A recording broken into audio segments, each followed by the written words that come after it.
All right, everybody, now that we've read through the inspection contingency, there's a couple of items here that I want to highlight. I think it's very important that you keep some of these items in mind when you're using inspection contingency with your buyers. And also when you're sitting on the side of the listing, what is it that you're looking for when you're reviewing a purchase and sale contract? And in this discussion, specifically on the inspection contingency.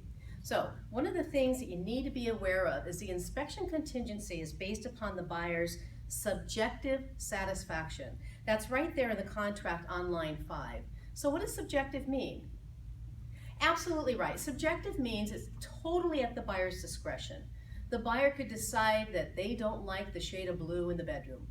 They don't have to give that explanation to the seller.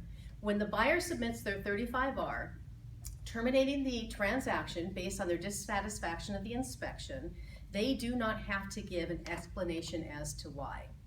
Now, there's still some brokers out there in the industry, you're going to find that they submit the inspection along with the 35R. What do you do then? Nope, you can't pretend like you haven't seen it, unfortunately. Because when you receive a document, such as the inspection report, you now have knowledge. Whether you have opened that document or not, it is given that you have the knowledge of what is contained in that document. And so when you're on the listing side of the transaction, that can create an environment for you where the seller has knowledge, or you have knowledge, regarding deficiencies of the property, and it might put you in a position, or the seller in a position, where there's an obligation to make future disclosures. So that's one of the reasons that we don't typically include the inspection report along with the 35R termination.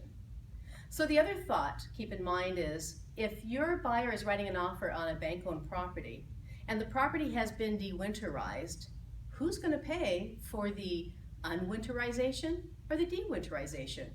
It's important to have this conversation as well and to have the obligation within the purchase and sale agreement.